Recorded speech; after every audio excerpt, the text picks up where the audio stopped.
Listo, empecemos entonces. Buenas noches para todos. Profesor, buenas noches. De verdad, muchas gracias por acompañarnos el día de hoy. Esta es una charla que está dirigida a estudiantes de nuestra última corte de la maestría en Ciencias Militares Aeronáuticas. Están en su cuarto semestre, o sea, están finalizando su plan de estudios y todos se encuentran desarrollando sus respectivos proyectos de grado.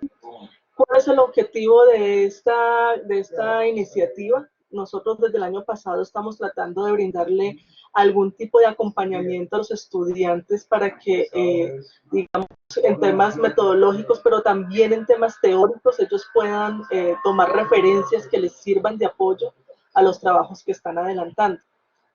Esta actividad específicamente corresponde es un producto de un proyecto que estamos iniciando en la maestría que se llama precisamente, o el tema tiene que ver con el uso del poder, de las capacidades multidominio de la Fuerza Aérea para la protección de la cuenca amazónica. Lo estamos haciendo en cooperación, con algún tipo de cooperación de la Universidad de la Fuerza Aérea de Brasil. Esto obviamente tiene muchos caminos, muchos engranajes, pero lo primero y más esencial, y esto lo hablábamos con Carlos, era establecer qué se entiende por multidominio, ¿no? Qué se entiende por esas nuevas capacidades, qué se entiende por poder aéreo, qué se entiende por poder ciber, qué se entiende por poder espacial, que son estas cosas que estamos empezando a mirar de manera muy doctrinaria dentro de la institución, y lo estamos haciendo hace alrededor de, no sé, de 15, de 10 años más o menos, pero eso no empieza ahí. ¿No? Tenemos unas conferencias que más adelante nos van a decir cómo nosotros en Fuerza Aérea lo fuimos manejando, pero consideré fundamental y muy importante iniciar este ciclo de conferencias dándole a la gente una perspectiva histórica de dónde nace esto. Esto no es algo del siglo XX, esto viene de antes, ¿no? Del siglo, perdón, esto no nace en el siglo XXI, esto nace desde el siglo XX. Y es esa perspectiva del tiempo que yo quisiera, con la que quisiera iniciar para darle un hilo conductor a esto y que sepamos cómo ha ido evolucionando y hacia dónde podemos seguir evolucionando en estos temas de las capacidades que tiene la fuerza. Para eso, entonces, el día de hoy nos acompaña el profe Juan Pablo Gómez, que es Magister en Inteligencia Estratégica. ¿Entiendo, profe? Me corrige, por favor, si me estoy Sí, equivocando. señora, tranquila, no se preocupe. Gracias. Investigador y docente de la Universidad la Universidad de Nueva Granada. También docente en la Universidad del Rosario, en la Pontificia Javeriana, en la Universidad de Nueva Granada también, obviamente. Y entiendo también que apoya allí la Escuela de Inteligencia del Ejército. Sí, señora, es correcto. Profesor, tenemos acá unos estudiantes que están iniciando no solamente un proceso de formación académica en el nivel de maestría, tenemos oficiales que desde la perspectiva académica intentan fortalecer la doctrina militar de la Fuerza Aérea con iniciativas, mirando de qué forma se proyectan las capacidades, se emplea mejor los recursos de la Fuerza Aérea. Entonces van a estar súper alertas a la conferencia, a lo que usted pueda brindarnos con su conocimiento. Entonces, profe, pues suyo el auditorio. De nuevo, muchísimas gracias por aceptar esta invitación y espero pues tenerlo de nuevo en estos escenarios. Bueno, muchísimas gracias por la invitación, Carlitos, dale. Juan, tiene la libertad, creo que estás de moderador, o sea que tienes la libertad de ir pasando las diapositivas a tu gusto, ¿bueno? Espérate, a ver, miro, es que no sé cómo se pasan acá, espérate, a ver, es que... Ah, ¿estás Sí, viendo? sí, ya le cogí, tranquilo. Es que hasta ahora Ok, estoy adaptando a la virtualidad. Primero, bueno, agradecerle a mi colega, amigo, profesor Carlos Álvarez por la invitación. Con Carlos nos une una amistad de muchos años, estudiamos juntos en la Universidad Javeriana y pues Carlos, gracias siempre por la confianza que me das. A la Fuerza Aérea, gracias. He tenido el placer, el honor y el privilegio de trabajar con la Fuerza Aérea. Trabajé durante 8 años en la Jefatura de Inteligencia Aérea como asesor externo. Entonces, eso es una fuerza que llevo en el corazón.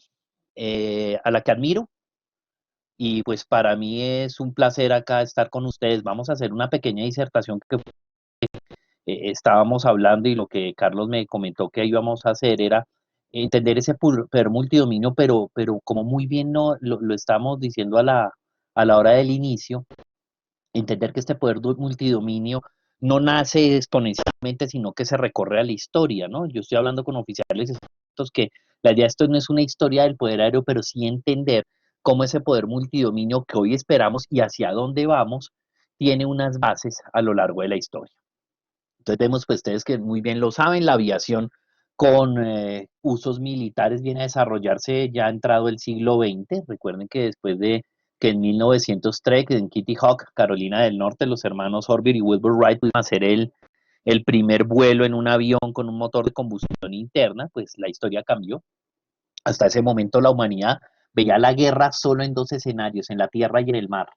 A partir de ese momento entrará la tierra, el mar y el aire, y pues será ya el bautismo de fuego en la Primera Guerra Mundial. Como ustedes muy bien lo saben, pues esos primeros aparatos que empezarán a volar con utilidad militar en 1914, pues ya habían tenido algunos experimentos previos. Concretamente los italianos en la guerra italo-turca de 1911 empezaron a experimentar ese poder aéreo eh, con aviones de reconocimiento que lanzaban bombas al territorio enemigo.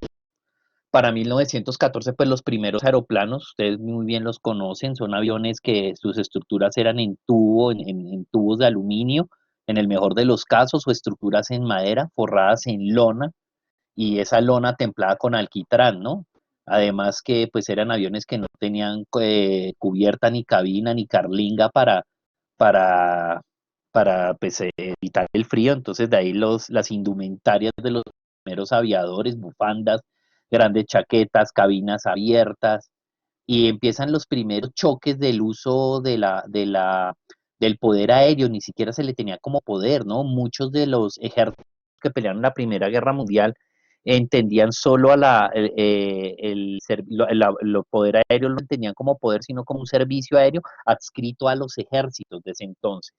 Solo era hasta que los británicos en 1919 crean la Real Fuerza Aérea como un arma independiente, será la primera Fuerza Aérea independiente, ¿no? Y como todo, la guerra se hace con prueba y error, y la prueba y error, pues obviamente en aviones con motores radiales, donde el piloto iba en una plataforma con todos los materiales combustibles que había, que era el combustible del avión, lonas templadas con alquitrán, una estructura hecha en madera, alas muy frágiles. Entonces empezar a combatir con eso no era nada fácil, y empiezan a hacerse nada más vuelos de reconocimiento. Para 1914 los primeros choques aéreos se dan entre aviones de reconocimiento, paradójicamente, ¿no? Las únicas armas con las que iban dotadas estos aviones eran las armas de mano que llevaba el piloto, o el que llevaba el que iba atrás si eran aviones de dos plantas y que hacía la parte de observación o de aerofotografía o eso, y eran los primeros encuentros a dispararse con revólveres o pistolas, o en su mejor hecho una carabina. Y es gracias a este señor que ustedes ven, que creo que todos hemos oído el nombre de él, pero no por ser un aviador, sino por ser uno de los campeones de tenis de Francia, el señor Roland Garros. De ahí que el abierto de Francia de tenis se llama así en honor a él. Pero previamente, antes de la guerra, había hecho el primer vuelo solitario atravesando el Mediterráneo, lo había hecho en 1910. Para 1914 era piloto del ejército francés, y se le ocurrió decir: ¿qué pasa si monto una ametralladora dentro del avión, logro dispararle al enemigo? Pero obviamente el problema era la hélice dando vueltas, una hélice de madera que era la propulsión del avión, y si usted pone una ametralladora frente a la cabina y que accionaba el piloto, pues iba a destrozar la hélice y caerían obviamente. Y lo que hace Garros era un sistema de placas blindadas en la hélice, y empezar a cambiar la lógica de la guerra y darle un patrón ponderante al avión. Nada más ya no es reconocimiento, sino también es impedir que los aviones de reconocimiento de la contraparte sobrevuelen sus líneas.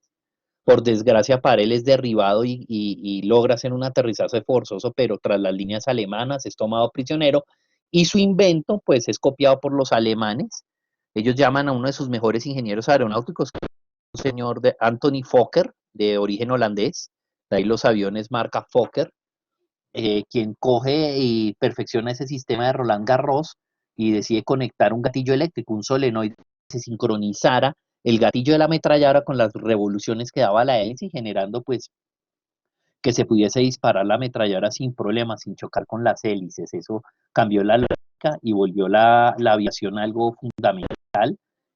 Anthony Fokker pues diseñaría los aviones más prolíficos de la Fuerza Aérea Alemana en la Primera Guerra Mundial y empezaron esas competencias entre estos jóvenes pilotos, los ACES, ustedes muy bien lo saben de dónde sale esa historia, pues estos hombres peleaban el día y en la noche tomaban licor y jugaban cartas con la baraja francesa y a algunos se le ocurrió decir qué pasaría el que derribe, que compitieran como caballeros, que compitan quién derribaba más aviones enemigos y se consideró que él fuera el que derribara 5 se convertiría en un as y es la lucha de estos hombres y ven ahí en la foto uno al mejor as de la Primera Guerra Mundial, Manfred von Richthofen, o mejor conocido como el Barón Rojo, a bordo de su avión R-10, de su generación más joven en morir, ¿no? Murió a los 26 años, pero derribó 80 aviones. Se inspiró siempre en el otro señor que está ahí en ese avión, era Oswald Welke. Oswald Welke es el padre de la aviación de caza. Obviamente él decía que los caballeros no iban a matar cuando salían a volar. Entonces el deporte favorito de los pilotos que pertenecían a las familias acomodadas, el deporte favorito de ellos en tiempos de paz era la cacería. De ahí que siempre digan, nos vamos de caza, y ahí que queda que se hable todavía de aviones de caza. Entonces, muestra eso, cómo la guerra va teniendo un dominio, perdón, la fuerza aérea, la capacidad aérea va generando un dominio cada vez absoluto, pero en el nivel táctico, lo podemos ver en la Primera Guerra Mundial, se intentan hacer unos pinitos en eso, los alemanes empiezan a generar los bombardeos a Londres con cepelines de largo alcance, ya al final de la guerra se ven los primeros bombarderos, pero que tenían solo efecto táctico en los campos de batalla. Y eso empieza a cambiar lo que es eso, ese dominio aéreo.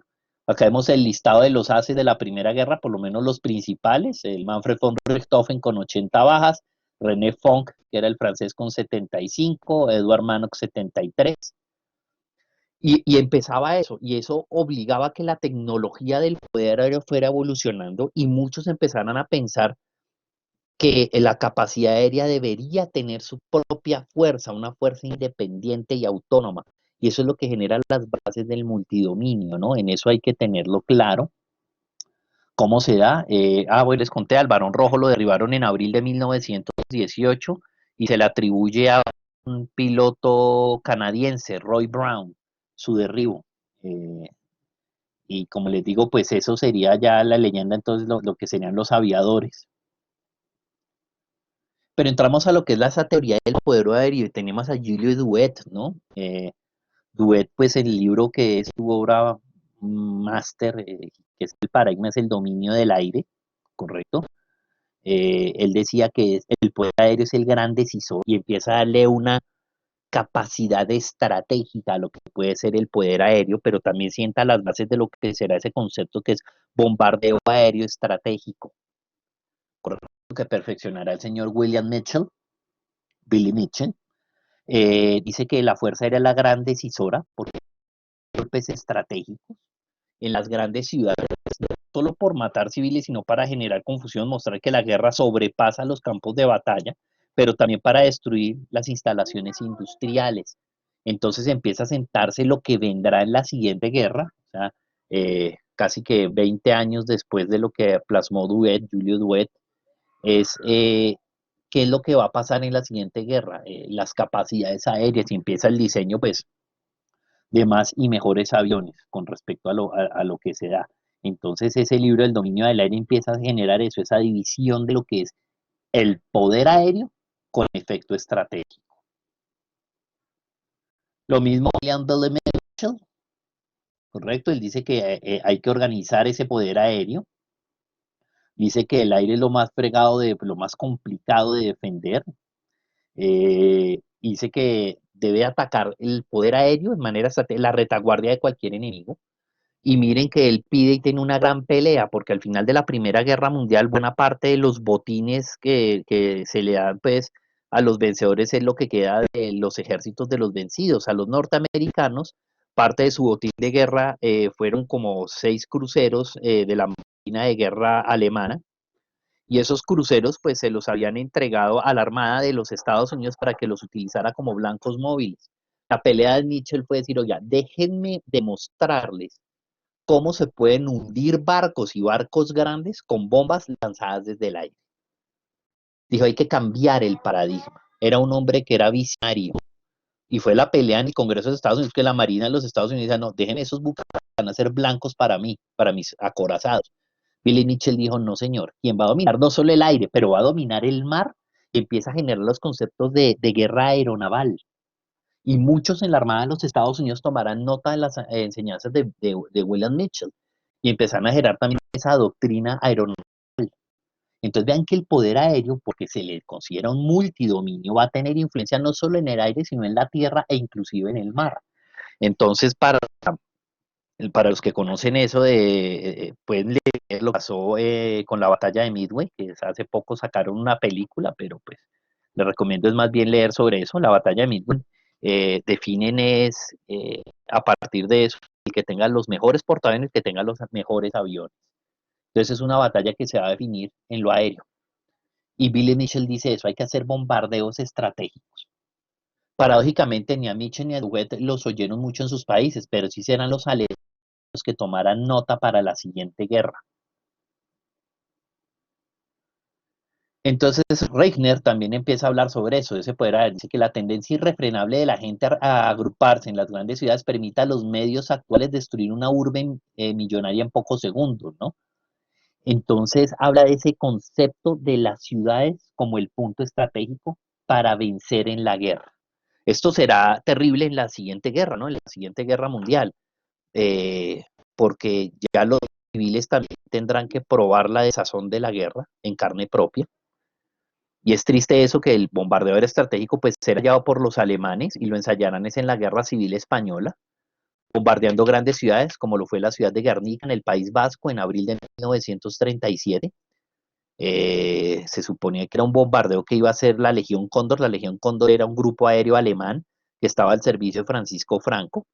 Y obviamente ellos utilizaron el bombardeo a Guernica para enseñar esa técnica de un bombardeo estratégico sobre grandes zonas densamente pobladas y eso cómo podría cambiar el equilibrio de la guerra, ¿no? Y pues lo veremos en la siguiente, bombardeos al principio a Varsovia cuando empezó la Segunda Guerra Mundial, el famoso Blitz sobre Londres, sobre las principales ciudades británicas, en que la Luftwaffe alemana bombardearía todas las noches. Pero pues con el tiempo la marea de la guerra cambió y terminaron también los alemanes sufriendo lo que era un bombardeo aéreo estratégico por parte de la Real Fuerza Aérea Británica y la octava Fuerza Aérea de los Estados Unidos, ¿no? Dresden, Bremen, Berlín, Hamburgo, Colonia, las principales ciudades y una, pues, que deja en la memoria colectiva eso. Si ustedes van a la ciudad alemana de Colonia, el único edificio en pie anterior a 1945 que todavía existe es la Catedral de Colonia. Todos los edificios son nuevos. Pues nuevos, estoy hablando de la posguerra, porque fueron los efectos del poder aéreo. Ese poder aéreo estratégico y multimisión buscaba también no solo acabar con la voluntad de lucha del enemigo y destruir sus medios militares, también sus capacidades industriales.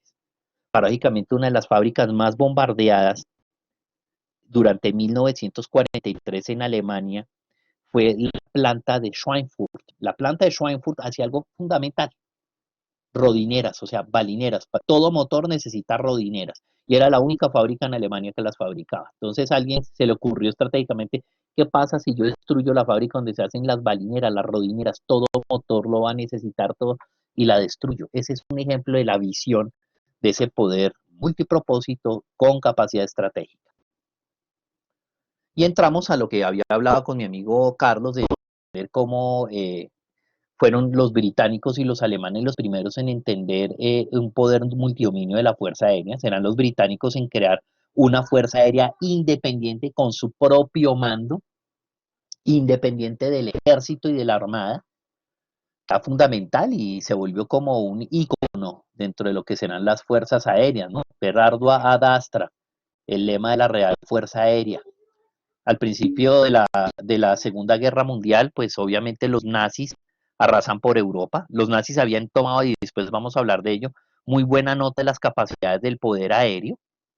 Entendieron que también, al igual que los británicos, el poder aéreo debería tener una fuerza independiente en términos institucionales, administrativos y de identidad, y se crea muy poderosa Luftwaffe, que vamos a hablar en profundidad de ellos. Entonces serán los británicos durante esa batalla de Inglaterra los que entenderán esas capacidades. Cuando empieza la guerra, pues los alemanes invaden rápidamente Polonia, después en mayo del 40 invadirán con facilidad desde abril Noruega, Dinamarca, Bélgica, y después caerá Francia. Y el poder aéreo alemán será fundamental, ¿no? Primero porque tenían mejores aviones, mejor doctrina, y tenían experiencia que no tenían los británicos. Recuerden que yo les había hablado que los alemanes habían ayudado a Franco en la Guerra Civil Española, pues los ayudaron con un grupo aéreo llamado la Legión Cóndor. En la Legión Cóndor, pues muchos pilotos alemanes que pelearían en la Segunda Guerra Mundial tomarían una gran experiencia en combate de cazas, en bombardeo, ¿correcto? En todos esos sistemas. Y los británicos fueron aprendiendo casi que sobre la marcha. Ya para cuando finales de mayo los franceses se van a rendir porque ya no pueden, los británicos quedan solos peleando contra los nazis. Los estadounidenses todavía no entrarían a la guerra sino hasta diciembre del 41, les estoy hablando de junio del 40. Y entrará una de las batallas aéreas más decisivas, si no la más decisiva de la historia. Si esta batalla la hubiesen perdido los británicos, pues buena parte de Europa estaría hablando ahora alemán. En ese momento, pues se hará lo que ya se conoció la batalla de Inglaterra, una serie de combates aéreos y de bombardeos estratégicos que se darían casi todos los días durante un periodo de 3 meses. Los alemanes buscaban destruir la Real Fuerza Aérea Británica para poder invadir Inglaterra, o sea, invadirla en un desembarco anfibio. Y esa operación inclusive ya estaba planificada, se llamaba León Marino. Pero Hitler necesitaba destruir a la Real Fuerza Aérea. La Real Fuerza Aérea tenía su núcleo fundamental en 2 tipos de aviones de caza, el Hawker Hurricane y el avión más novedoso, que se habían cuidado de diseñarlo muy bien. Tenía un motor Rolls-Royce, los Hawk, y se le conocía como el Spitfire, el escupefuego, el famoso Spitfire, que sería el símbolo de la Real Fuerza Aérea Británica. La proporción era 4-1, por cada avión de la Royal Air Force había 4 aviones alemanes atacando, entonces numéricamente estábamos hablando que estaban en desventaja. El promedio de edad de los pilotos de la Real Fuerza Aérea eran 24 años. La media de duración de un piloto en combate durante la batalla de Inglaterra era de 3 semanas. Me explico. Todos los días tenían 1 o 2 vuelos de combate y ningún piloto llegaba a la tercera semana. Bueno, muy pocos pilotos llegaron a la tercera semana sin ser impactados o derribados. Entonces miren las tensiones que se manejaban, ¿no? La Real Fuerza Aérea Británica se dio cuenta que ellos podrían reemplazar fácilmente un avión, pero no un piloto. Entonces van a entender en lo que es el talento humano que ampliar sus capacidades. Y vémoslo, pues llegó un punto en que, y acá lo pongo como punto anecdótico, acá vemos 2 ejemplos de lo que es la formación. El señor de uniforme alemán lo ve, es el comandante Adolf Galland, llegó a ser general y tenía 27 años cuando fue general. Había sido un as durante la Guerra Civil Española, o sea, as es que había derribado más de 5 aviones, y era uno de los comandantes de la aviación de caza alemana al principio de la guerra, sobrevivió a la guerra. Y del otro lado, donde están esos 3 oficiales arriba en uniforme, el que está más a la izquierda era el comandante Douglas Bader. Douglas Bader era piloto de combate de la Real Fuerza Aérea Británica en el periodo entre guerras, unos años antes de la guerra, en un en una exhibición de entrenamiento, su avión estrelló y él perdió las piernas por encima de la rodilla. Y cuando estalló la guerra y la Gran Bretaña tenía grandes bajas entre de sus pilotos, pues decidió volver al servicio. Pues obviamente le decían, no, pues ya andaba con sus prótesis de aluminio y le dijeron, bueno, sí, vuelve, ayúdanos y te reenlistas y vas como oficinista o nos ayudas a eso, ¿no? Él dijo, yo quiero volar. Y logró demostrar que un hombre con prótesis podía volar y además volar un avión de combate y no contento con eso, no solo pudo volar, sino que se volvió as y terminaría comandando un escuadrón de canadienses.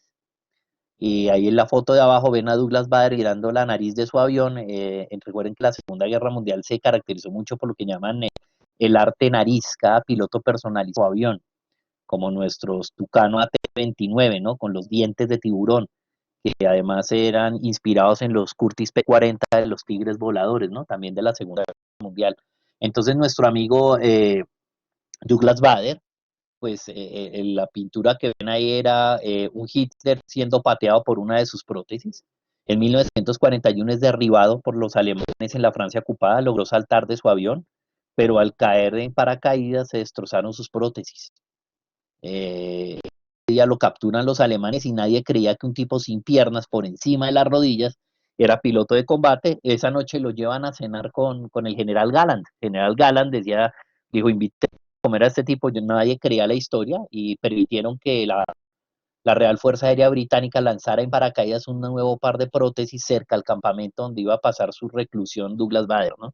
Y para que vean lo que es el espíritu humano, ¿no? No contento con eso, Douglas Bader se intentó escapar 3 veces del campo de prisioneros. Finalmente lo enviarían a la prisión de Colditz, que era la prisión de los pilotos problema, y allá pasaría los últimos años de la guerra. Aparte de eso, pues lo anecdótico de eso es que hacía parte de esa Real Fuerza Aérea, una fuerza aérea multidominio. Primero que todo, ¿por qué los británicos ganaron la batalla de Inglaterra con una proporción de 4-1? Muy sencillo, gracias al invento del radar.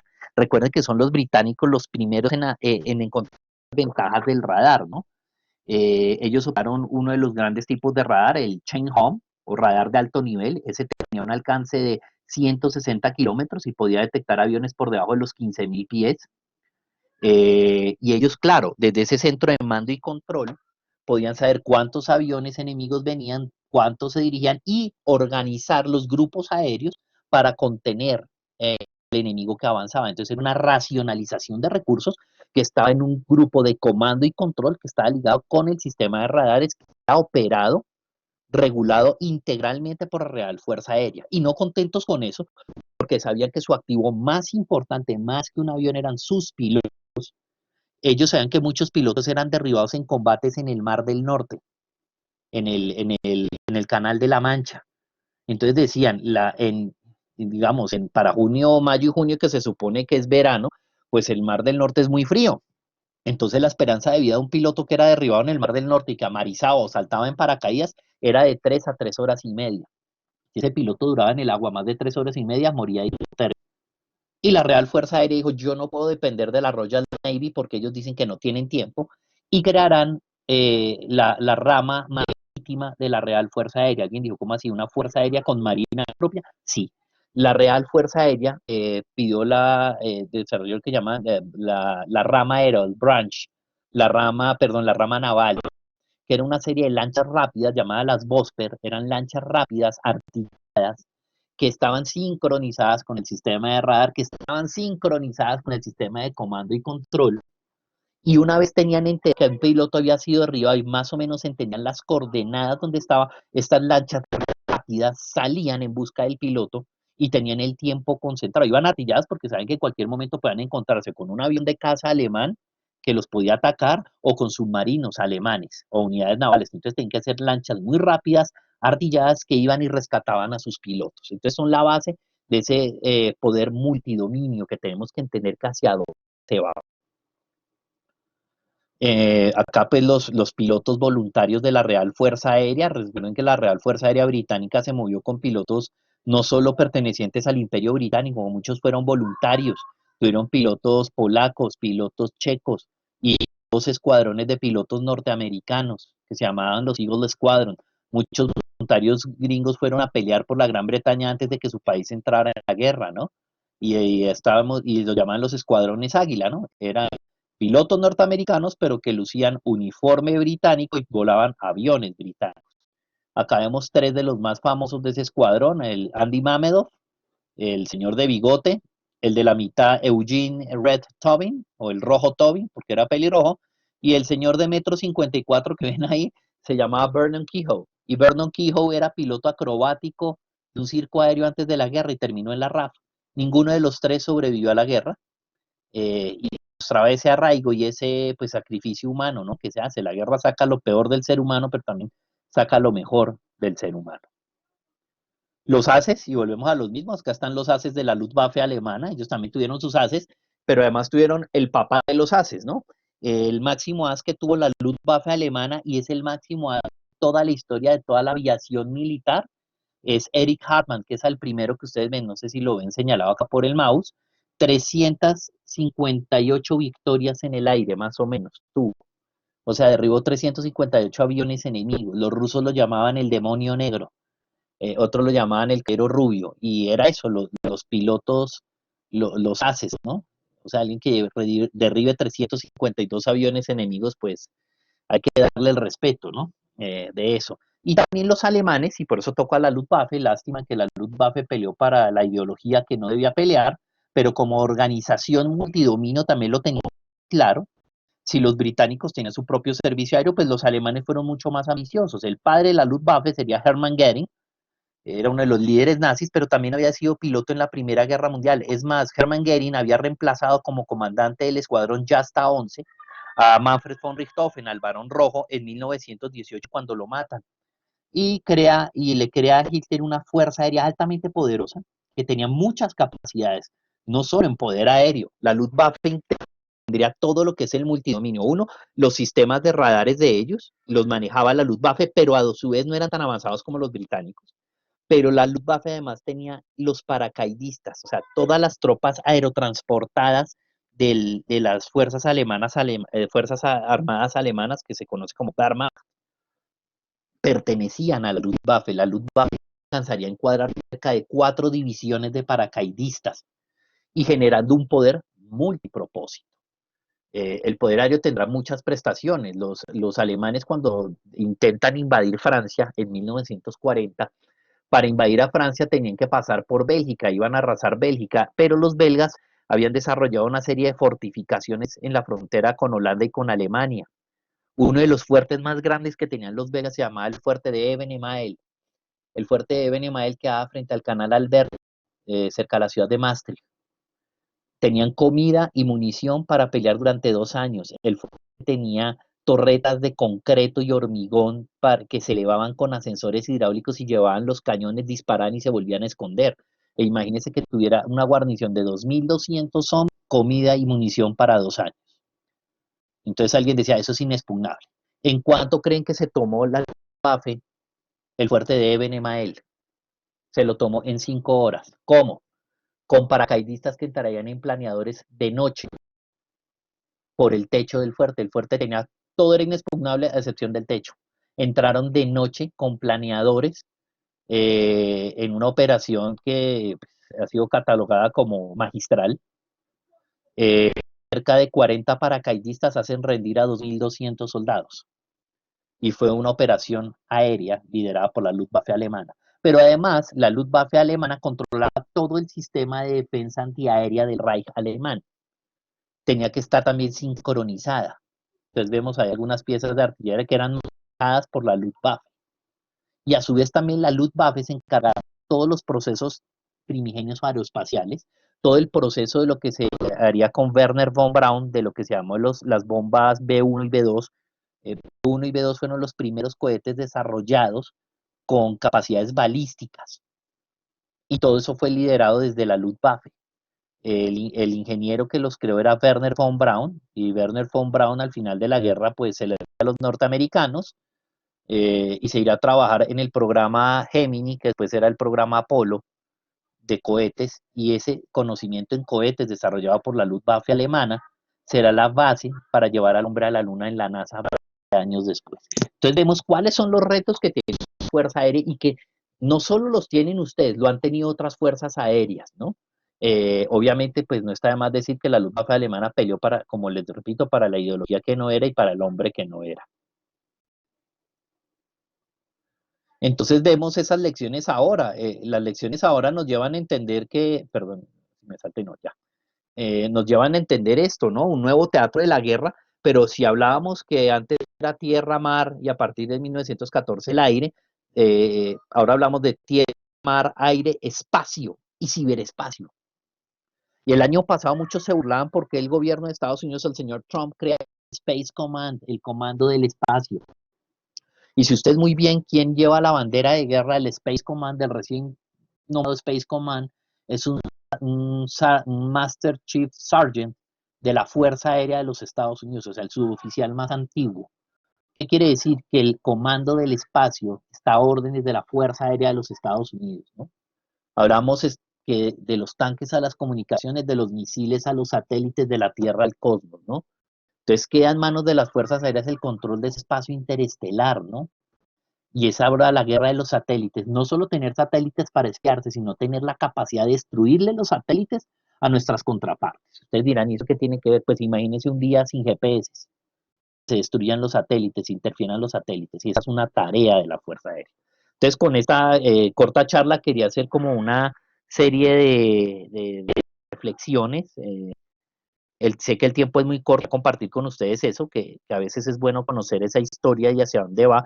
Puse como ejemplo lo que fue la Real Fuerza Aérea Británica en la Segunda Guerra Mundial y la Luftwaffe alemana, por esas capacidades multidominio y hacia los escenarios en que vamos ahorita.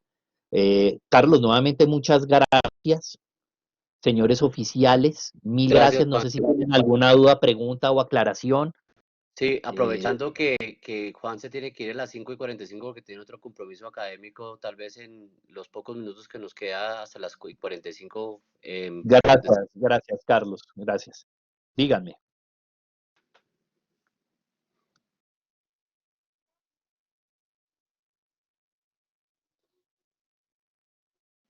¿alguien quiere hacer alguna pregunta, elevar alguna pregunta a Juan?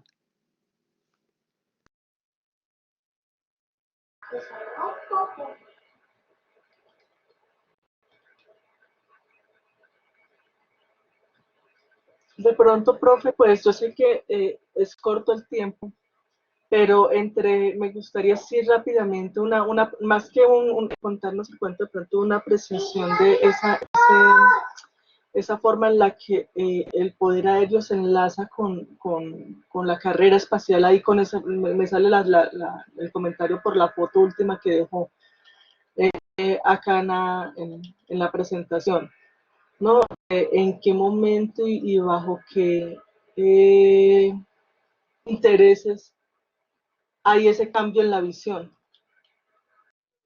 No, era la ambición, lo de la carrera espacial, y gracias por la pregunta, fue una ambición dada por la Guerra Fría, una competencia que se da entre los países. Digamos, cuando les hablaba que el ingeniero que diseñó las primeras bombas cohete para los nazis era Werner von Braun se rinde a los norteamericanos y los norteamericanos, los rusos andaban detrás de él porque es que quien tuviera la tecnología de cohetes no solo podía proyectar armas, y empieza esa ambición hacia el espacio.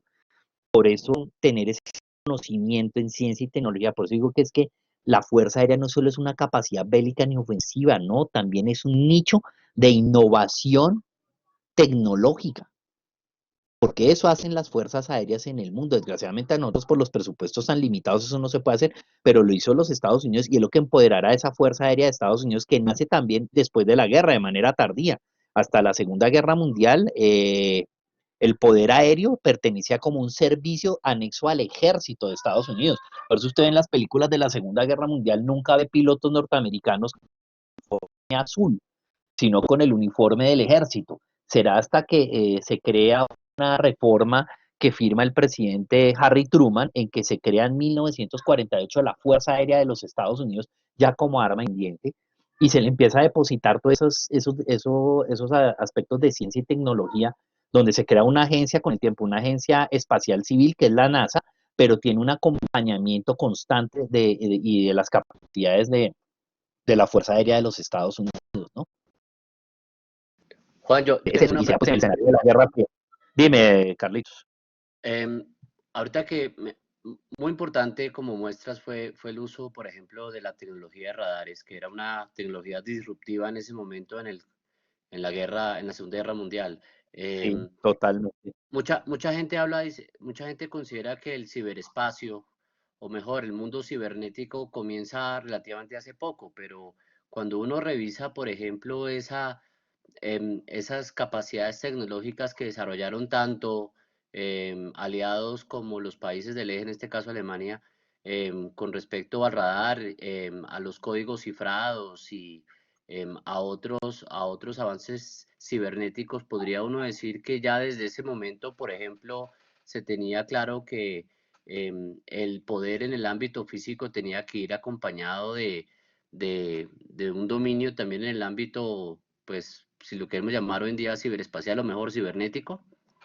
Sí, claro, claro. Y recuerda muy bien que el Internet, como lo conocemos, la World Wide Web, nace, es como una forma de comunicaciones militares ante ataques nucleares. Se desarrolla así, la World Wide Web como un sistema de comunicaciones militares que buscaban que garantizar las comunicaciones en el caso de una guerra termonuclear global, en el marco de la Guerra Fría, y se desarrolla desde los Estados Unidos. Claro, ellos tienen que avisorar es el dominio de las comunicaciones y todos los escenarios posibles de la guerra, la interferencia de radares, todo eso ya estamos hablando inclusive de los ART, llamen, si lo quieren llamar drones o UAVs, drones autónomos, y estamos por primera vez viendo que ya la guerra dejará de inclusive de ser una decisión humana y lo estamos depositando en la inteligencia artificial. Inclusive un colega me decía, pues me dio risa al principio, pero pensándolo bien me generó dudas cuando me dice, mire, se está haciendo realidad lo que decía Terminator, ¿no? Lo de las películas esas de Arnold Schwarzenegger, que nos iban a matar las máquinas porque las empoderamos tanto que van a tomar las decisiones nuestras. Entonces llegado a este punto en que sobrepasamos esas capacidades hasta en depositar el poder aéreo en un software que a través de inteligencia artificial va a tomar decisiones de vida y muerte, que son los drones autónomos, ¿no? Que tienen no solo aspectos estratégicos muy controversiales, inclusive si no legales y éticos también. Gracias, Juan. ¿Alguien? Mira, ahí te están... Diego Moreno. Diego, por Sí. favor. Profesor, buenas tardes, capitán Moreno. Profesor, estamos viendo con esto de los teatros de la guerra y a través del tiempo la evolución que ha tenido, digámoslo así, el arma aérea y que se ha convertido definitivamente en un poder aéreo hasta nuestros tiempos. Pero pues por lo que me he dado cuenta y toda la evolución tecnológica que se ha suscitado alrededor del mundo, ya ese poder aéreo es fácil de inhibir mediante lo que hablábamos ahorita, la informática y la cibernética. Entonces yo puedo tener los sistemas tecnológicos, las aeronaves más avanzadas, pero con un simple clic puedo quitar los sistemas de navegación, inhibir el armamento, y es un tema muy importante que en lo que tenemos que pensar, no solamente en seguir hablando de la entrega de armamento como tal, sino también de cómo poder combatir esa guerra informática o esa guerra cibernética. Sí, tiene toda la razón. Sí, tiene toda la razón. Es un... Es un... eh, sí, pues, le digo, ese es el centro de gravedad ahora. Si usted no tiene bien compensadas sus defensas, sus ciberdefensas, lo pueden dejar anulado. No hay necesidad de disparar balas, es sencillamente atacar todo lo que es sistemas y la dependencia de sistemas, pues va ahí complicada, ¿no? ¿Quién más? Que veo que alguien más alza la mano. Doctor, ¿cómo está? Buenas tardes, capitán Pérez. Capitán, ¿cómo está? ¿Cómo está? Buenas tardes. Bien, gracias. Me parece muy importante el tema de que hablaste de capacidades y realmente la Fuerza Aérea Colombiana debe de cambiar o debe adoptar una propuesta conceptual ya que surge a raíz de los escenarios multidominios, realmente para afrontar estas situaciones de nuevas guerras y promover una nueva forma de operar que permita realmente disuadir e impedir las posibles acciones hostiles potenciales de cualquier adversario que tengamos o cualquier amenaza. ¿Tú crees que realmente con los recursos limitados como están ahora, la Fuerza Aérea se puede adaptar rápida y continuamente y puede integrar sus capacidades en diferentes ámbitos de los escenarios multidominio?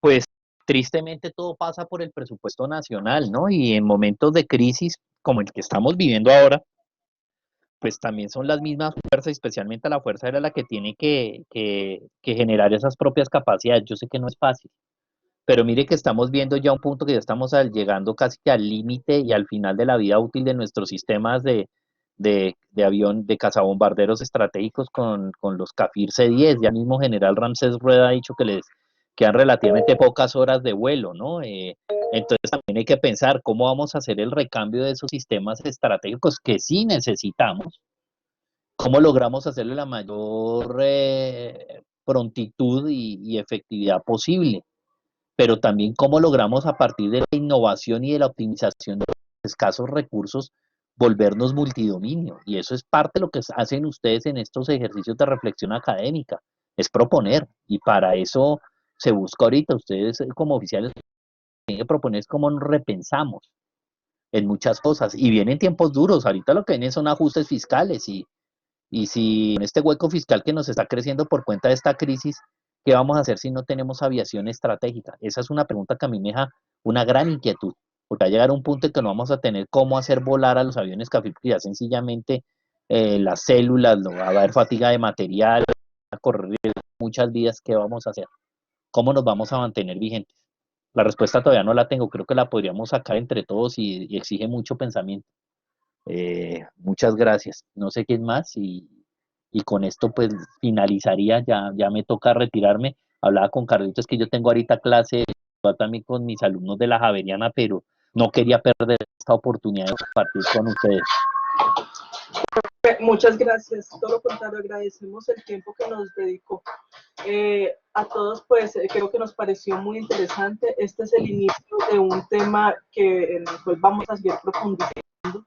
La idea es que ustedes tengan claro estos escenarios históricos. Algunos se familiarizan porque la historia de la aviación creemos que la conocemos, conocemos los hechos, pero hace falta, digamos, recabar sobre la trascendencia de esos hechos y cómo de una u otra forma influyen en el devenir que hoy tenemos. Hablamos hoy de capacidades, ayer hablábamos de otras cosas diferentes, mañana vamos a hablar seguramente de otras cosas también muy diferentes. Todo va a estar como en procura de cómo evoluciona el mundo, porque no depende todo de la tecnología, depende de las dinámicas sociales, depende de las dinámicas económicas, depende de los intereses políticos. Entonces hay que mirar el contexto. Hay que leer precisamente todo ese escenario para saber hacia dónde apuntan nuestras capacidades o hacia dónde deben proyectarse nuestras capacidades. Empezamos de la historia, empezamos un poco de atrás, pero nuestra próxima sesión va a ser un poco más ya aterrizada en términos de tiempo, de lo que hoy en la Fuerza Aérea se maneja, se construye alrededor de este concepto de capacidades, de multidominio, cómo se come, cómo lo hacemos, cómo se escribe eso. Vamos a tener acá un invitado del Comando de Operaciones Aéreas. Yo sé que lo que se habla acá va a ser importante, va a ser muy importante para sus trabajos. No crean que solamente es un tema acá en el que estamos de alguna forma divagando. Estos temas son pensados no solamente para el proyecto que estamos haciendo, sino para los proyectos que ustedes están desarrollando. Hay acá personas que están desarrollando temas relacionados directamente con el poder aéreo, otros con la relación entre el poder aéreo y el poder ciber, otros están proyectando a nivel de espacio, y todo eso se conjuga, todo eso en estos escenarios es donde tiene que tener algún tipo de significado. Entonces, Carlos, no sé si tienes algún otro comentario, nos quieres acompañar en esto que estamos acá debatiendo un poco antes de finalizar. Sí, pues yo quería complementar un poco lo que Juan compartió el día de hoy para introducirlos a los temas que vamos a revisar del ámbito espacial, aéreo y cibernético en las próximas sesiones, y un poco introducirlos hacia el concepto de las operaciones multidominio y esa idea que hoy en día comienza a imbuir nuestra doctrina con respecto a lo que la Fuerza Aérea Colombiana llama control multidominio. Y en ese sentido, entonces, yo hoy quería en los próximos minutos rápidamente hablarles de algunos temas que me parece que son importantes. Empezando por lo siguiente, y es que como justamente decía Juan ahorita al final de su exposición o contestando alguna de las preguntas que realizaba alguno de los asistentes, pues las reducciones presupuestarias que hemos venido viviendo y vamos a continuar experimentando en los próximos años, pues han reavivado los antiguos debates contenciosos sobre los roles y misiones del poder aéreo. Y es posible que los enfoques históricos para lograr la superioridad de los dominios aéreo, terrestre, marítimo ya no sean del todo válidos. El factor principal que impulsa este fenómeno es la proliferación global de las tecnologías de información avanzadas. Aunque Colombia ha experimentado cambios dramáticos en la tecnología en el pasado, solo estamos en las etapas iniciales de comprender el impacto monumental de esta era en las futuras operaciones militares. ¿Cómo realmente impactará a las operaciones militares? La variable de la información. La avalancha mundial de una tecnología comercial poderosa y fácilmente disponible, pues obviamente nos exige un enfoque mucho más sofisticado para los asuntos militares. El catalizador principal de esta revolución comenzó con la miniaturización del transistor. Los transistores controlan el flujo de electricidad en un circuito y la miniaturización del transistor ha permitido que 20.000 millones de ellos se coloquen en chips delgados de computadora no más grandes que una uña. En consecuencia, la potencia de procesamiento de los computadores se ha duplicado cada 2 años en los últimos 20 años y continuará esa potencia de procesamiento aumentando en un futuro previsible. Y esto ha creado un entorno de seguridad donde el ritmo de los avances cibernéticos, de energía dirigida, nanotecnología, robótica, biotecnología, pues están mucho más allá de la capacidad normal para predecir sus futuros efectos.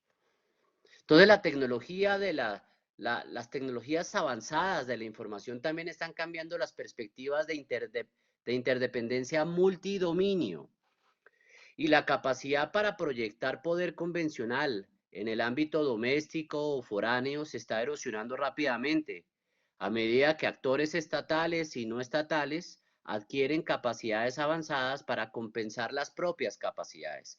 Y esto ocurre, mis queridos alumnos, en prácticamente todos los dominios operativos: aire, tierra, mar, espacio y ciberespacio. Además, el requisito de pensar en todos los dominios se produce cada vez más en los niveles inferiores de la estrategia, como en el de la estrategia militar operativa y el de la táctica. Estos cambios en el entorno operativo, combinados con nuevas realidades fiscales, están transformando rápidamente la forma en cómo debe pensarse en las amenazas, en el espacio de batalla y los fundamentos conceptuales del poder aéreo. Pero lo que es evidente es que en un ambiente operacional cada vez más complejo y controvertido en el futuro próximo, el planteamiento óptimo de conducción de la guerra para las Fuerzas Armadas colombianas en general, pues debe centrarse en las operaciones múltiples, en las operaciones multidominio o de múltiples dominios. En ese sentido, y comentando un poco, por supuesto no lo que dijo Juan, pero sí haciendo tal vez uso también del instrumento histórico. Miren, pues realmente el concepto de operaciones entre dominios no es nuevo, eso lo sabemos todos. Ha sido una parte inherente del pensamiento militar desde la antigüedad. Por ejemplo, la desastrosa campaña ateniense para conquistar Sicilia durante la guerra del Peloponeso es solamente un ejemplo de ello, ¿no? En el 415 a.C., Atenas lanzó una expedición mal aconsejada para someter al estado más fuerte de la isla de Sicilia. Esa ciudad-estado se llamaba Siracusa. Eran aliados de los espartanos, con los cuales Atenas estaba imbuido en una competencia estratégica en lo que conoceremos como la Guerra del Peloponeso. Y la fuerza ateniense que fue a Siracusa, liderada por Nicías, consistía en aproximadamente 6.400 hombres y 134 barcos.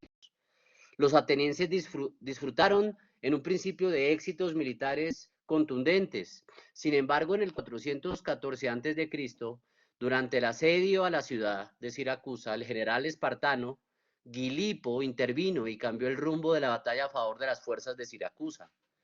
Gilipo, el general espartano, se centró inicialmente en el dominio humano, inspirando a las fuerzas siracusanas y estimulando el apoyo de sus aliados. Y luego se embarcó en ataques simultáneos de las tropas atenienses en la tierra y en el mar. No solamente en el mar, sino también en la tierra. Y para el año 413 a.C., los atenienses ya habían sido derrotados. Esta derrota que sufren los atenienses, que en un principio iban ganando claramente la guerra, pues marcó el principio del fin para el imperio ateniense.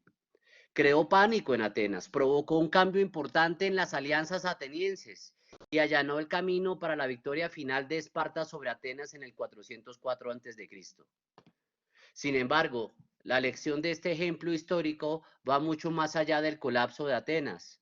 Destaca la importancia de comprender múltiples dominios y la necesidad de cambiar la superioridad local entre los dominios. El general Gilipo y las fuerzas de Siracusa no tuvieron éxito en todos sus enfrentamientos. De hecho, los atenienses derrotaron o repelieron a esas fuerzas en varios puntos clave durante la campaña. Sin embargo, el general Gilipo se concentró en lo que ahora se está convirtiendo en una idea crucial incrustada en el concepto de acceso operativo conjunto. Específicamente, que la superioridad en cualquier dominio puede no ser generalizada o permanente, sino más bien local y temporal. La comprensión del general Gilipo de vincular múltiples dominios y operar a través de dominios fue el elemento intrínseco en la victoria de Siracusa. Y la lección de Gilipo es que establecer la superioridad en una combinación de dominios ofrece la libertad de acción necesaria para alcanzar el éxito de la misión. Otro ejemplo histórico que demuestra la importancia de las operaciones de multidominio fue otra batalla de la Segunda Guerra Mundial, aparte de la batalla de Inglaterra de la que ya habló Juan. El 7 de agosto de 1942, las fuerzas estadounidenses desembarcaron en la isla de Guadalcanal, en el archipiélago de las Islas Salomón, en el Océano Pacífico, en la guerra del Frente Oriental en contra del Imperio japonés. Y después de establecer el control del aeródromo en la isla de Guadalcanal, que nombraron los norteamericanos Henderson, el aeródromo Henderson, el enfoque de la campaña cambió de impedir u obligar un desembarco japonés en la isla a sostener y reforzar las fuerzas de Estados Unidos que ya estaban en Guadalcanal. Las dos bases principales en el área, una que se llamaba Rabaul para los japoneses y Espíritu Santo para los norteamericanos, se encontraban más o menos a una distancia una de la otra de 900 kilómetros. Estas dos desde Guadalcanal. Y si bien esto puede parecer un combate luchado en el dominio marítimo, las dos partes usaron una variedad de esfuerzos multidominio para intentar forzar y mantener abiertas las rutas de acceso a Guadalcanal. Para los estadounidenses, estas operaciones se centraron en impedir que los convoyes japoneses transportaran tropas y abastecimientos a su base, a Rabaul, ¿no? De Rabaul a Guadalcanal, perdón. Y las operaciones aéreas del aeródromo Henderson de los norteamericanos entraron en el dominio marítimo, obligando a los transportes japoneses a moverse de noche dentro de la cobertura aérea estadounidense, que hizo más difícil la navegación y la manipulación de la carga. Las fuerzas aéreas también apoyaron los esfuerzos en el dominio terrestre para aumentar y proteger el perímetro del aeródromo Henderson de ataques japoneses. Entonces, las fuerzas navales norteamericanas entraron en el dominio también terrestre, con el apoyo de fuego naval, hostigamiento de fuerzas terrestres japonesas e interdicción de abastecimientos cuando se movían hacia y alrededor de la isla de Guadalcanal. Las fuerzas navales también entraron en el dominio aéreo con el uso de aviones basados en portaaviones para atacar los portaaviones japoneses con la meta de hacer redadas contra el aeródromo Henderson, así como la interrupción de esfuerzos japoneses de bombardear la isla desde el mar. Las fuerzas terrestres influyeron en la lucha marítima a través de observadores costeros que proporcionaron inteligencia sobre los movimientos navales y aéreos del Japón, así como defendiendo el aeródromo Henderson de los norteamericanos contra ataques terrestres y bombardeos de la artillería japonesa.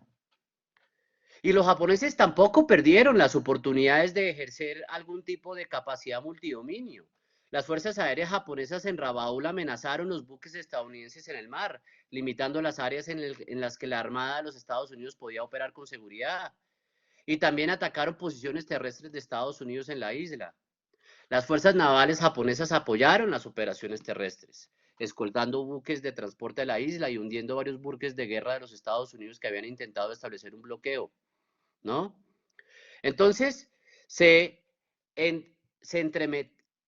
entrometieron en el dominio aéreo con bombardeos del aeródromo Henderson desde el mar.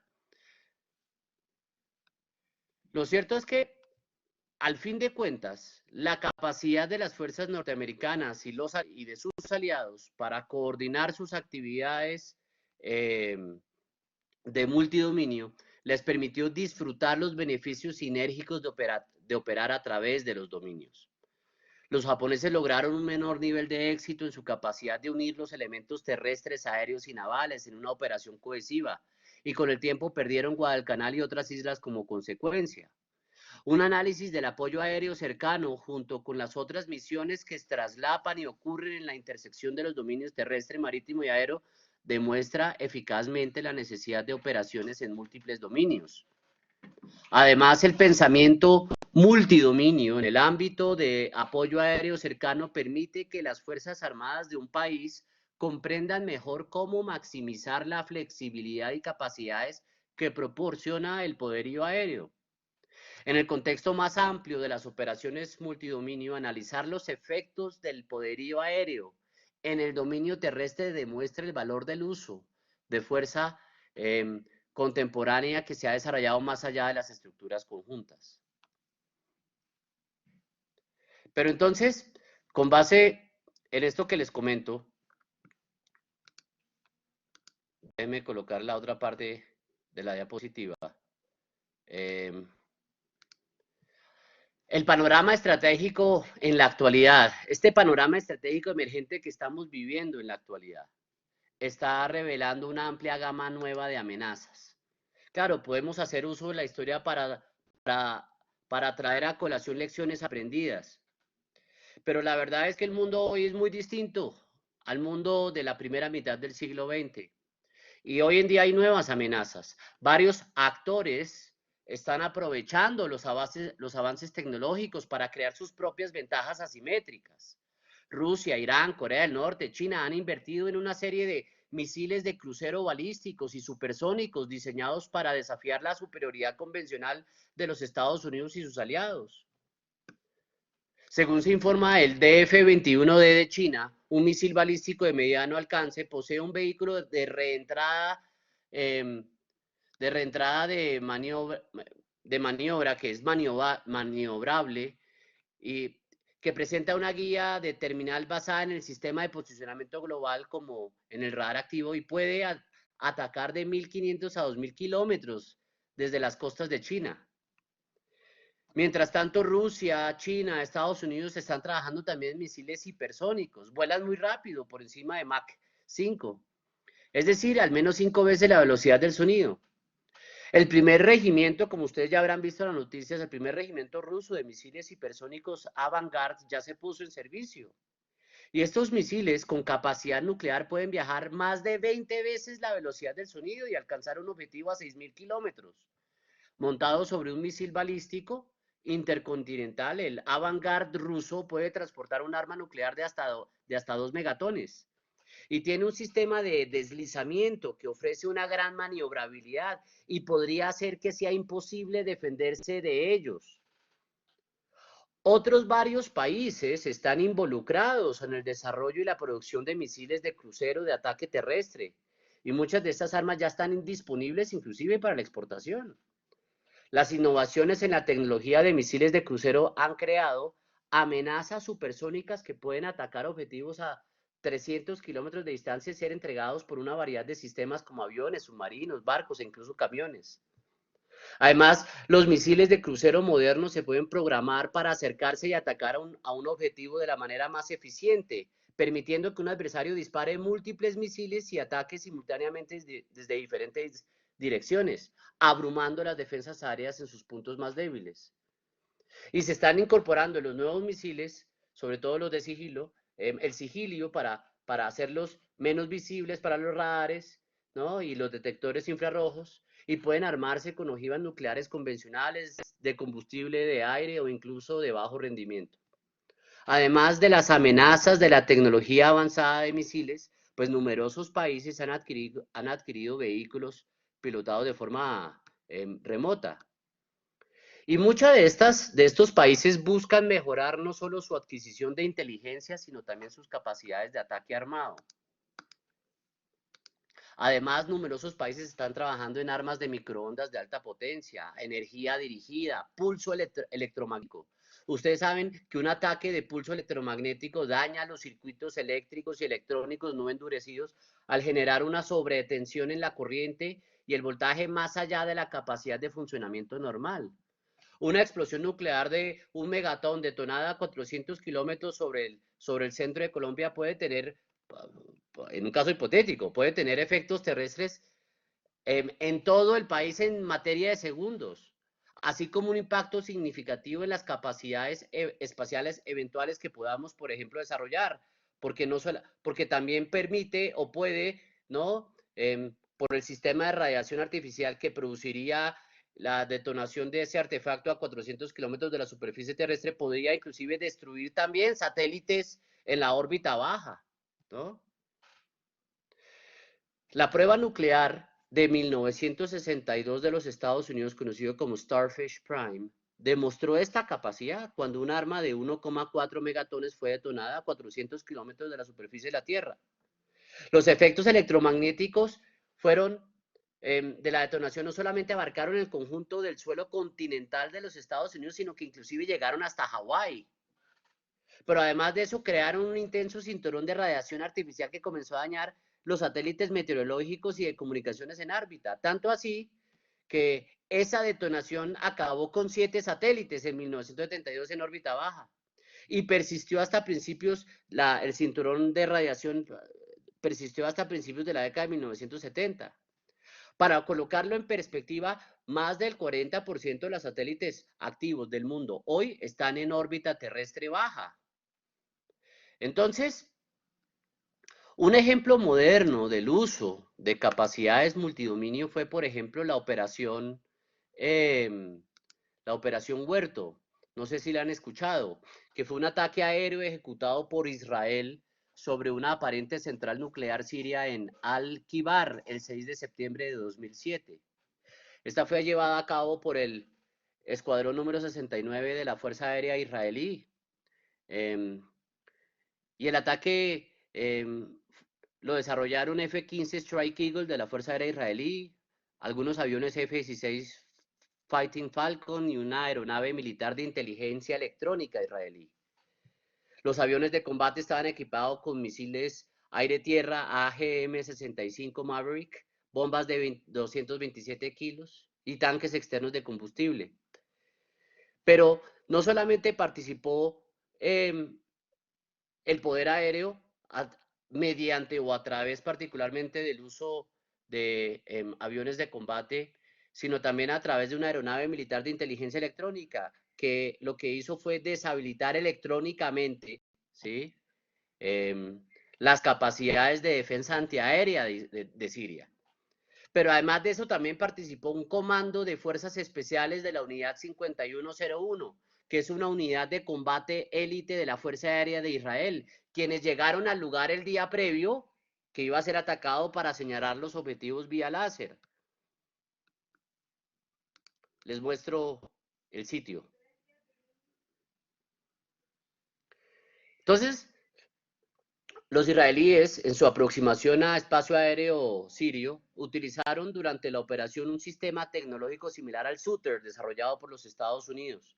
Y con ese sistema, la Fuerza Aérea israelí fue capaz de penetrar con sus aviones de combate el espacio aéreo sirio sin ser detectados por radar. A partir de un ataque cibernético, anularon las capacidades de defensa de Siria y entraron a espacio aéreo. Y, como ven ustedes en la foto, destruyeron las instalaciones en lo que consideraban era el desarrollo de una central nuclear para uso militar por parte de Siria con tecnología norcoreana. Aquí una imagen más concreta de la instalación que se destruyó. Entonces, este sistema que utilizaron los israelíes permitió manipular directamente la señal recibida por los radares enemigos, mostrando en sus sensores objetivos falsos. Y eso demostró la efectividad del sistema, dado que Siria disponía de 2 sistemas modernos que había adquirido a Rusia poco tiempo antes de los ataques para la defensa antiaérea, supuestamente los Tor M1 y los Pechora 2A. No obstante, los sistemas integrados de defensa aérea se están volviendo cada vez más resistentes también a la supresión electrónica mediante el uso de tecnologías de sensores pasivos, como la búsqueda y el seguimiento por infrarrojos. Estos saltos tecnológicos se están incrementando con misiles tierra-aire que tienen un seguimiento avanzado y alcances más largos. Y hoy en día los adversarios potenciales también están invirtiendo en bloqueadores económicos de baja potencia para inhibir el posicionamiento, la navegación y el tiempo necesarios para operaciones de ataques efectivos. Entonces, tomando eso en consideración, futuros o actuales oponentes están combinando avances en tecnología con conceptos operativos y estrategias diseñadas para negar la maniobra asimétrica militar colombiana en múltiples dominios. No podemos seguir considerando que Colombia es un país abstraído del sistema internacional y que no tenemos particularmente adversarios externos, los tenemos. La República Popular de China está actualmente combinando lo que se conoce como tecnología Shashuyan, que del mandarín se traduce como en carta de triunfo o masa de asesino.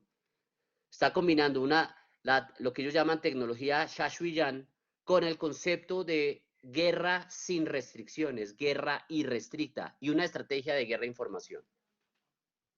Tecnología, una doctrina de guerra sin restricciones y una estrategia de guerra de información hoy en día es, digámoslo así, la piedra angular de la estrategia a través de la cual China comienza y espera continuar particularmente proyectando su poder militar alrededor del mundo. Estos son elementos clave en la guerra de quinta generación y han sido incorporados por varios países, como por ejemplo Venezuela, que ha tenido en China a un importante aliado. Shashuyan se refiere a un conjunto de capacidades militares que permite a los tecnológicamente inferiores derrotar a los tecnológicamente superiores. Estas capacidades incluyen sistemas avanzados integrados de defensa aérea, misiles balísticos y de crucero, aviones de ataque avanzados, submarinos de ataque y capacidades antisatélite. La estrategia de guerra sin restricciones aboga por ir más allá de los límites tradicionales de la guerra cuando sea necesario para alcanzar los objetivos políticos nacionales. Propone el uso de ataques Shashuyan en los nodos críticos de un adversario superior para paralizar sus fuerzas y causar la desintegración.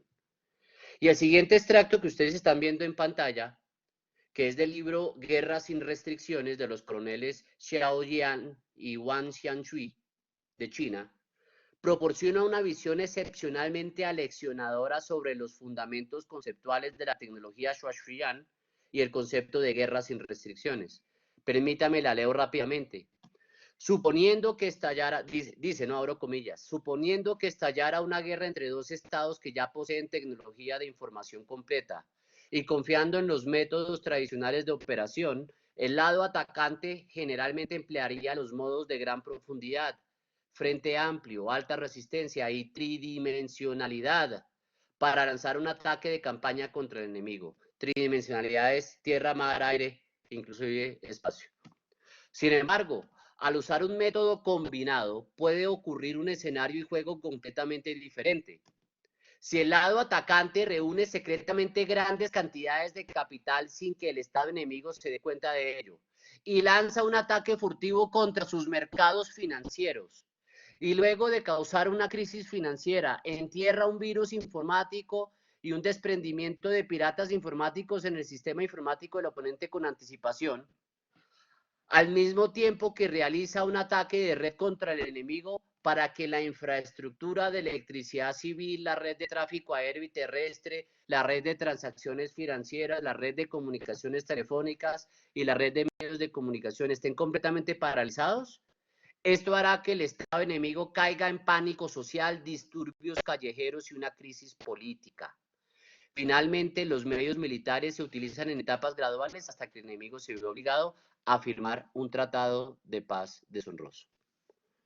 Pues quiero decir que este pensamiento, esta línea de pensamiento ha sido no solamente incorporada por China, sino por Rusia y otros países, incluyendo Venezuela, que claramente y activamente han participado, por ejemplo, en la vandalización y en las protestas sociales que ocurrieron en Colombia en noviembre del año pasado y comenzaron a principios de este año.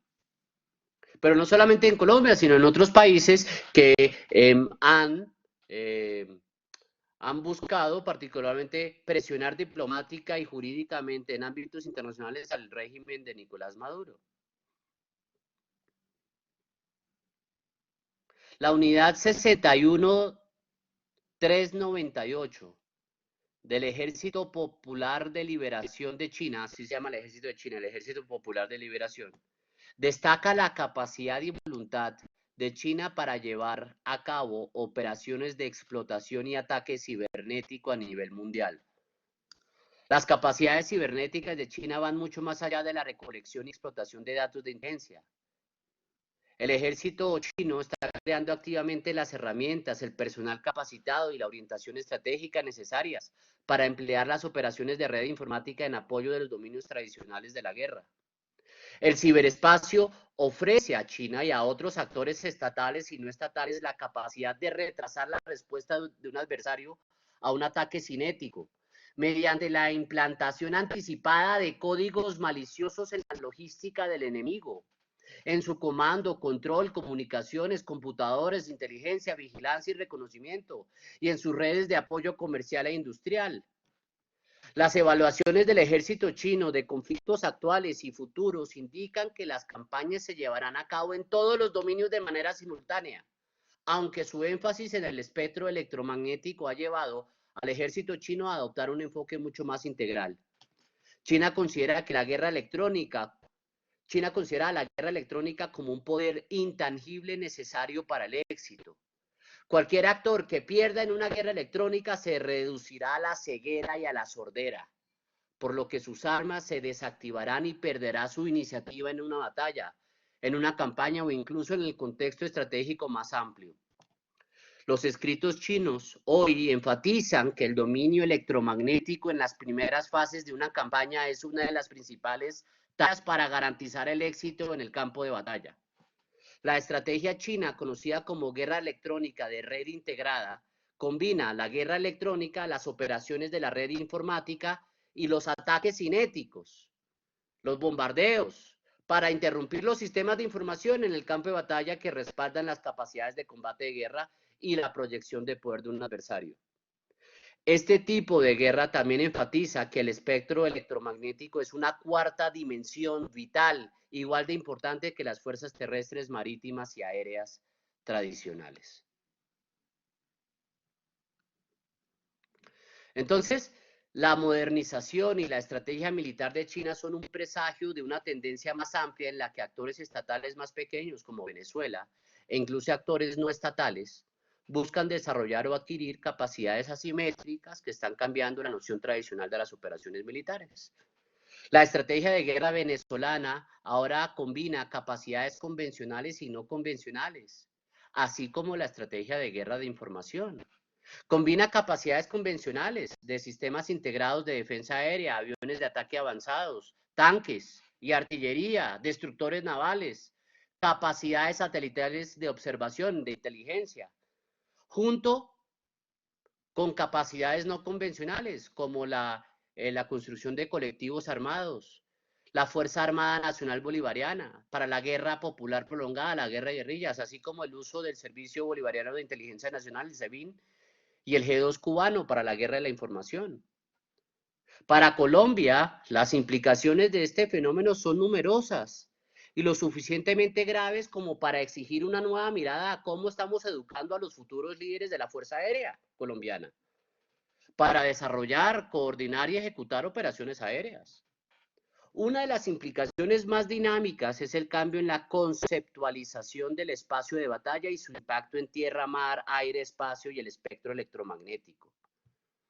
Desde la codificación de la fuerza conjunta con la ley Goldwater-Nichols en 1982, Estados Unidos usaría la estructura de fuerza de tarea conjunta combinada con sus socios de coalición para hacer la guerra, ¿no? Pero esta estructura y doctrina subyacente fue usada por primera vez en la operación Tormenta Desierto en 1991. Lo vimos por televisión, la mayoría, ¿no? En realidad, una fuerza de tarea conjunta lleva a cabo operaciones combinadas. En realidad, ninguna institución armada lucha por sí sola, aunque cada una frecuentemente piensa y planifica individualmente. El problema de la fuerza de tarea conjunta es que si bien se llevan a cabo de operaciones combinadas, usualmente o frecuentemente se piensa y se planifica de manera individual. Y el problema de planificación aislada ha ocurrido muchas veces en Colombia. Detrás de este pensamiento aislado está la falta de confianza, por ejemplo, como lo he escuchado otras fuerzas, de que la Fuerza Aérea estará presente para apoyar el esquema terrestre de maniobra. Ese ha sido un prejuicio, o fue en épocas pasadas un prejuicio, particularmente por parte de Ejército. Entonces, para lograr el requerido nivel de cooperación institucional exigido por el planteamiento multidominio, el fundamento, por supuesto, debe ser primero que todo la confianza mutua. El primer paso para lograr un mayor nivel de confianza es un entendimiento común de las operaciones multidominio. Las metodologías operacionales conjuntas han demostrado su eficacia en el combate. No obstante, la estructura doctrinal de la fuerza de tarea conjunta que ha sido usada durante los últimos 15 años para promover la capacidad conjunta, en realidad ha fomentado hábitos incorrectos que son perjudiciales en el ambiente operacional en desarrollo. En particular, estos hábitos impulsan a los distintos componentes militares a pensar en sus áreas de operaciones respectivas como si actuaran de manera independiente. Estas preocupaciones llevan a la pregunta de qué vendría después de la estructura conjunta. Y la respuesta es el planteamiento multidominio, que es la fase evolucionada de las operaciones conjuntas.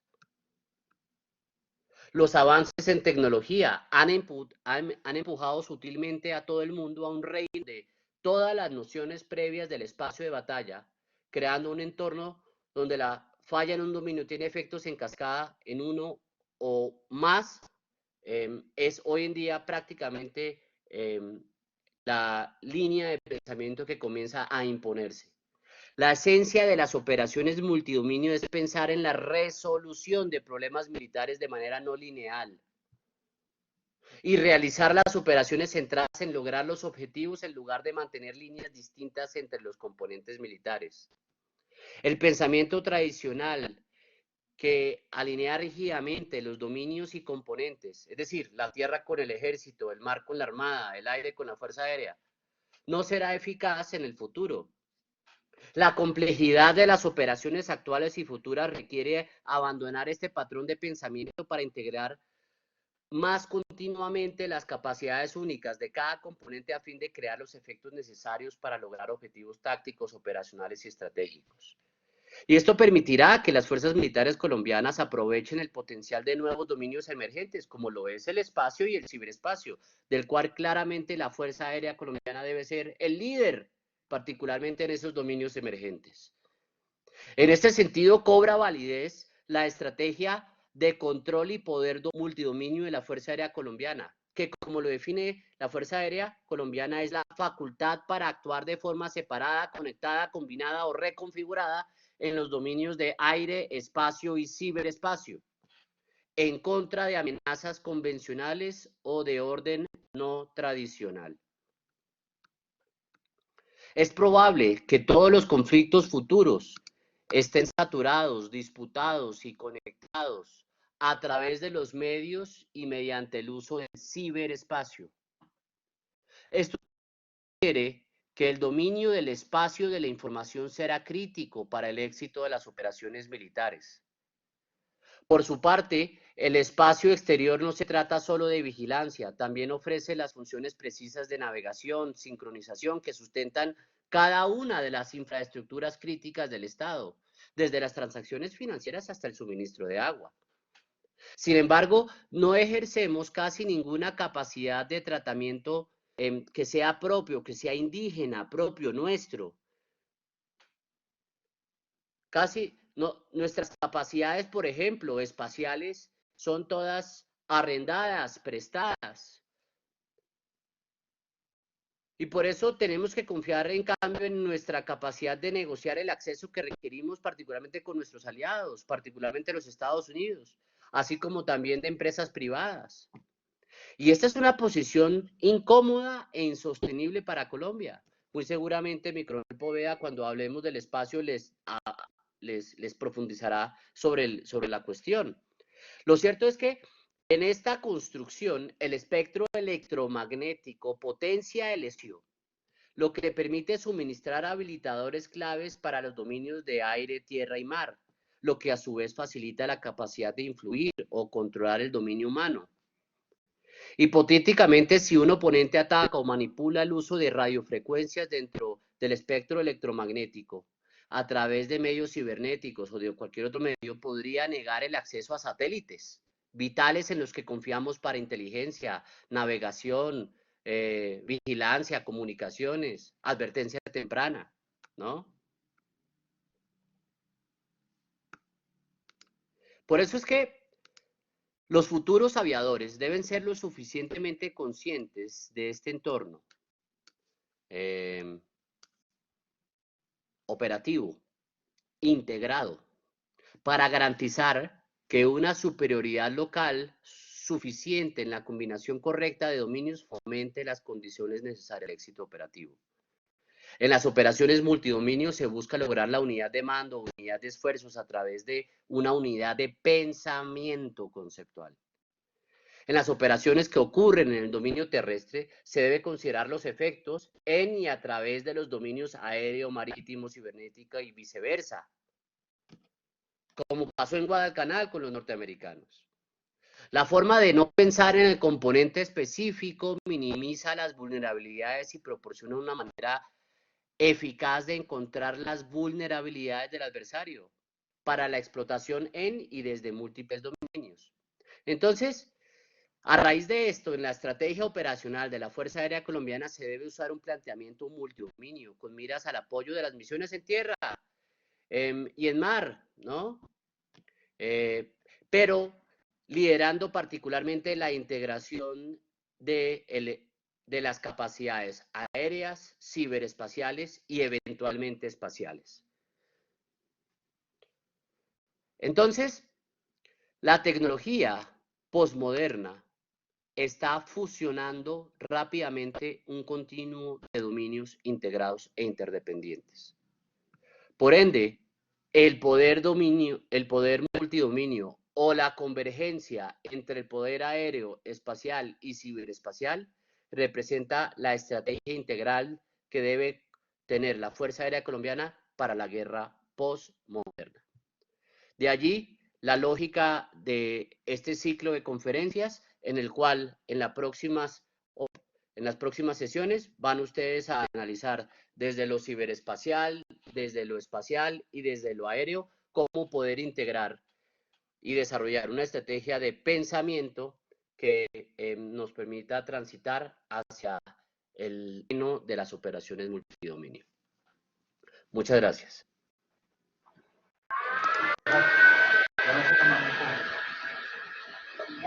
Carlos, muchas gracias. No sé si Sí, alguien tiene alguna intervención o pregunta final, comentario. Ana Carlos. Sigue, por favor. ¿Sí, aló? Profe, qué pena, ¿de pronto usted tiene el nombre de la operación israelí que se realizó en 2007 sobre Siria? Sí, la operación Huerto. Listo, gracias, profesor, muy amable. Sí, señor.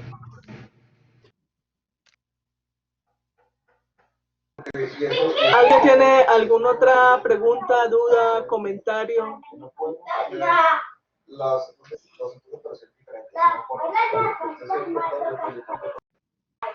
Bueno, Carlos, yo quisiera pues darte las gracias por tu aporte. Gracias. Esto que dice Carlos pues va a ser muy importante para lo próximo que vamos a mirar. Va a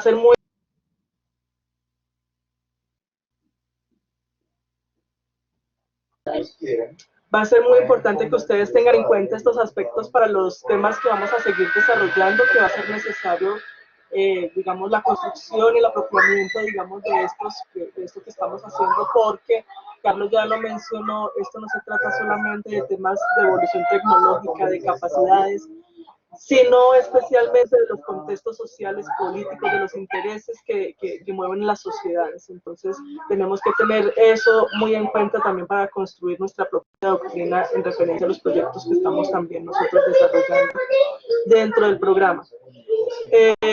Pues no me queda más, recuerden por favor que esta es una actividad que vamos a hacer una vez a la semana. Nuestra próxima conferencia será entonces el próximo jueves. Hacerlo con el apoyo del Comando de Operaciones Aéreas. Carlos también nos va a acompañar acá en esto. Vamos a ver cómo, la invitación es para que ustedes vayan visualizando cómo se va moldeando este concepto, cómo se lo va apropiando la Fuerza Aérea de alguna manera, cómo nosotros en nuestros países también lo estamos plasmando, porque se trata de eso. Así es como construimos el conocimiento, por eso es que hacemos este ejercicio, para que el aporte de cada uno contribuya a la construcción de esa doctrina y de ese concepto. Entonces, Carlos, yo te agradezco mucho tu aporte, y a los que asistieron también, sé que esto les va a servir, por favor difúndanlo. Esto va a estar también grabado, va a quedar material de estudio para las personas que deseen regresar a este material. Al equipo de trabajo de Magma, muchas gracias también por la logística, por la organización de esto. Y finalmente, pues de parte del director de la Escuela de Posgrados, del comandante del grupo académico que nos acompaña, el coronel Marín, muchas gracias por estar acá. A todos ustedes muchas gracias por la asistencia y pues los espero entonces el próximo miércoles. Muchísimas gracias. Carlos, muchísimas gracias. A usted, mi mayor. Buenas noches a todos. Buenas noches. Hasta luego. Recuerden que el material queda acá grabado en caso de que quieran volver sobre él. Muchísimas gracias. Hasta luego.